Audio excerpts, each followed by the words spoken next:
Louisiana Beer Reviews, Busch Ice, double down. It's time for a double down.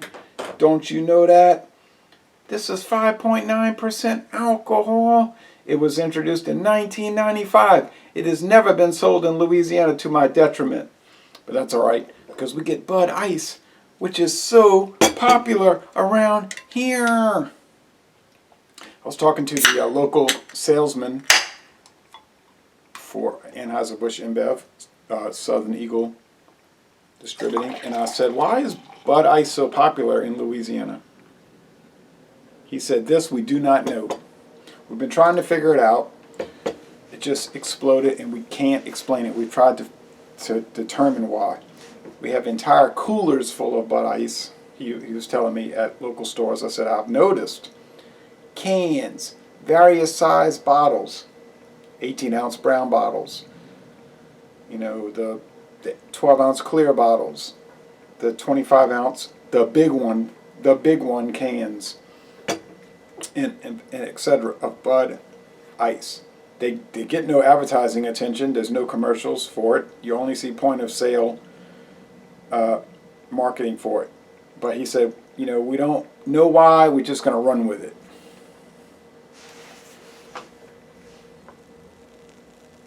All right, so I'm on my Tennessee and Kentucky distillery tour thing going on here in 2017, and I was getting gas at in Bowling Green, Kentucky, on U.S. Highway 68 business route westbound, not far east of Western Kentucky University. I stopped at the Murphy's Oil gas station, and they had this. So I said, wow, you know, and it was like 2 cans for a lower price, like $2.75, whatever. I just bought 1 can. It was $1.79 or something plus tax. Anyway, so I said, I like the new can design. It's got the running river, you know, the river, the rocks, the mountains in the background, the trees, you know, as when you go to St. Louis, you see all the mountains, the Rocky Mountains and the icy streams. Well, you actually don't see that. But anyway, I don't really like the red band at the top. It kind of hurts the appearance of the label, but, you know, that's too, it's like a little siren going off. The big one, 25 ounces. It's got the date, guys, 109th day of 2017. There's the previous can. In some stores, they had the old can and the new can side by side. The old Busch Ice can. 41st day of 2014, guys. All right. 5.9% alcohol. Gotta watch these, because you say, that's low. These lagers, from experience, these 5.9% adjunct lagers, they deliver alcohol like mainline into the bloodstream. It's almost like you injected it. It's like you injected it with a needle. It goes straight to the brain, and things go awry very quickly. So I would strongly advise you not to drink this and drive, okay? Thin white head. It was thicker as I aggressively poured it earlier. It's clear as a bell, bubbly, golden straw appearance. You know the routine. 5.9, we've never gotten the Busch Ice, but we've gotten the natural ice all along since 95, 96. Very similar. The specs are not the same, but they're close. Natural ice is a real winner. I've done a number of videos for that. I even have done videos for Busch Ice. All right, let's go. I got some salad, romaine, lettuce, Polish sauerkraut from Poland. In fact, not Polish style, but from Poland. Olive, green olive, Kin Steakhouse, creamy Italian dressing. So it would be a good idea to put some food in my body.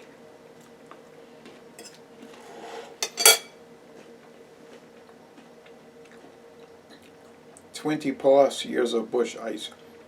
Get on their Facebook page, they pretty much ignore this. Get on their regular website, they talk about it. They only show it in cans. Is it sold in bottles? I believe it is. Will you see it in bottles? Probably not. clean. It's got that appeal of, hey, you're out fishing, you're recalking something in the yard, drink me.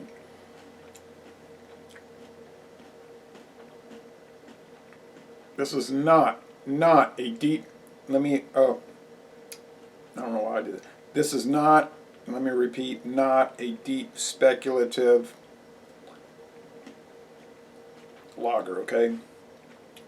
This is working class, mass produced, knockback, Joe's 6-pack, as they said, 1993 lager beer, okay? I had it in the freezer, that's what it's done, made to do. I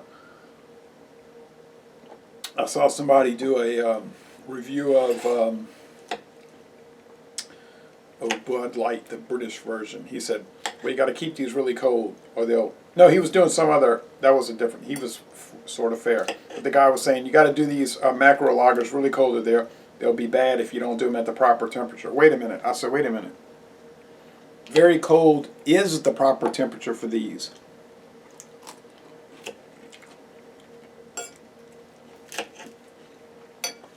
The brewing company will tell you this. It should be dead cold.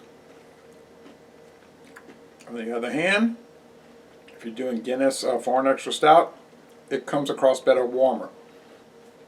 Look, this is not better, worse, low class, high class. It's not that situation. Some things like this are designed to be dead cold.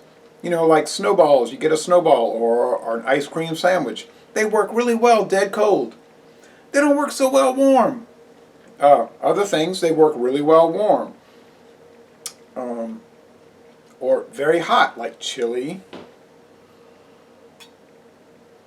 split pea soup, and eggs and bacon. So just because some things do well super cold and other things do well relatively cold or fairly warm or extremely hot, that doesn't mean one is better than the other.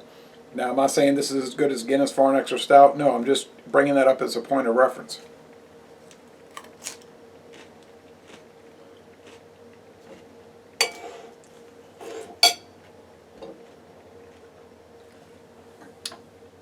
Obviously, Guinness Foreign Extra Stout brewed in Scotland,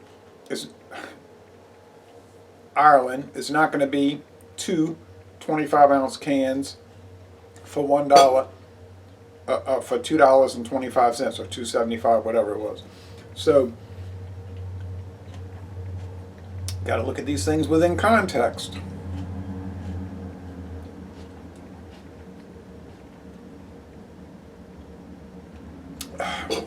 Really smooth, really pleasant. It's sweet, not too sweet. What about the hoppiness? Yeah, if you're a hophead, you're not going to be drinking this first of all anyway. You know, you're not going to say, oh, let me try Busch Ice and see how hoppy it is.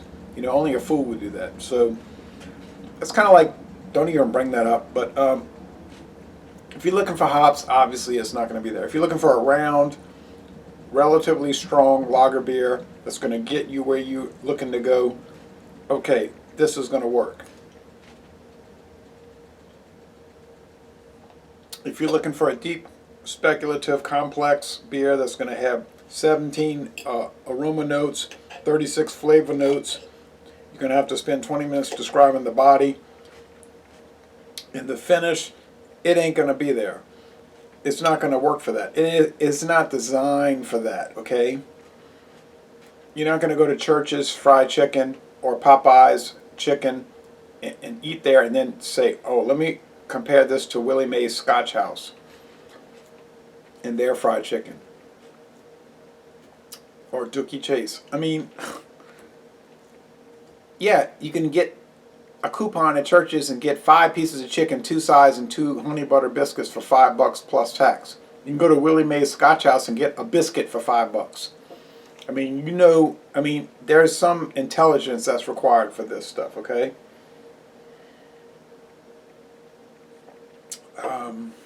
But for what it is, working class, Joe's 6-pack beer, get a huge 30-pack for cheap. Not in Louisiana, but in Mississippi apparently.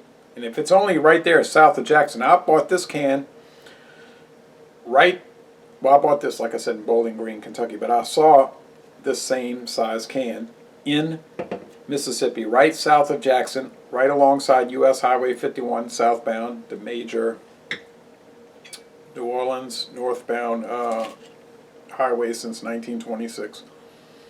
I said, well, look, if it's here south of Jackson, it's coming close to Louisiana. Will it ever arrive here? I don't know. That's up to Southern Eagle. They're making tons of money off of Bud Ice. They may not want to cannibalize it with Busch Ice. I mean, that's understandable. We got Busch, Busch Light, and in some stores, Busch NA. So, you know, it's no great loss if it doesn't come here.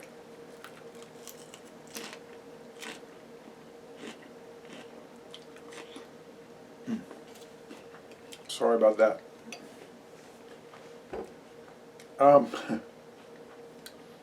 Sorry about that. Is this a great beer? Even the company doesn't claim that.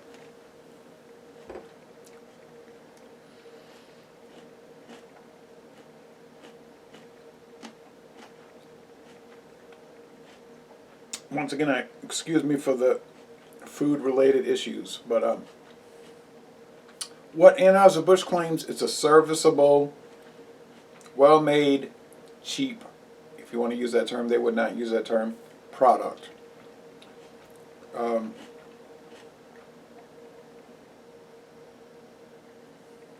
Is it a game changer? No. But it's in the game. When have you ever seen a commercial for this on television or on the radio? Well, you have not ever seen a commercial for this item. You may in the newspaper see a local store having a special, 2 12-packs for this price, something like that. That kind of thing. Or you might go into a convenience store and see a point of sale, you know, like I did. So if you look at it,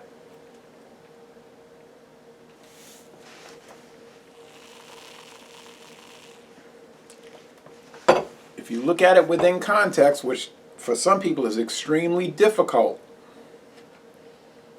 they can't look at beer in context. They can only take a product like Busch Ice and say, well, I had West Flatirron 12, and this is very inferior to West Flatirron 12. That's true. That's $14 for a single bottle, which is 11.2 ounces. This is 25 ounces for $1.79. There's a problem with some people that cannot look at things in context. No one is going to take Cannonball Run and compare it against Citizen Kane. No one's going to take King Kong versus Godzilla and compare it to 2001: Space Odyssey.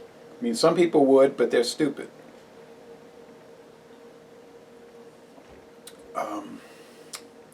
Yeah, it's clean, crisp, refreshing. The body's rather thin. On the Cyclops scale for sweetness, it's probably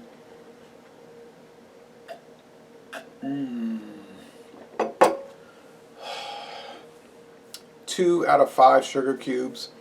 For bitterness, it's probably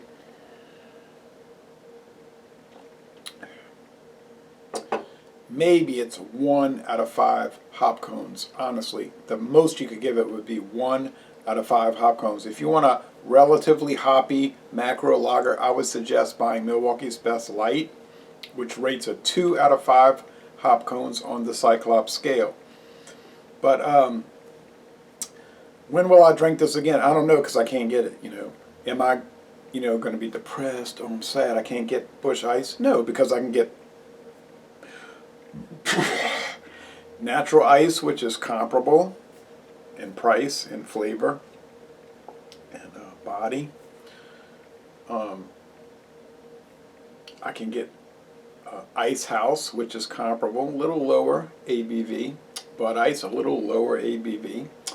So, but in my case, southeastern Louisiana, we have a large selection of macro and craft beers. We're never at a loss for new products. So I'm sort of like, Alice in Wonderland in the catbird seat. I can just sit up here and pick whatever expensive or inexpensive beer I want to review at any time I want to do it. You might be in a state like maybe Wyoming or Montana where you're limited, and I can understand that. Over here, close to New Orleans, a port city, the port of southeastern Louisiana, where we have a lot of stuff coming in from around the world through the Gulf of Mexico and the Mississippi River, we're never at a loss or much of a limitation for what we can check out. Although, interestingly or ironically, we can't get this. But like I said, no great loss. So, yeah, you know, it's a good thing to double down on. You look at it, you examine it. Is this a world-class product? Obviously not. The company makes no claim to that effect. Is it a serviceable product, an enjoyable product, and a, you know, kind of okay product? Yeah, and I think if you pin down the chief executive officer of Anheuser-Busch, you said, is this, what would you describe this as? He'd probably say it's all right.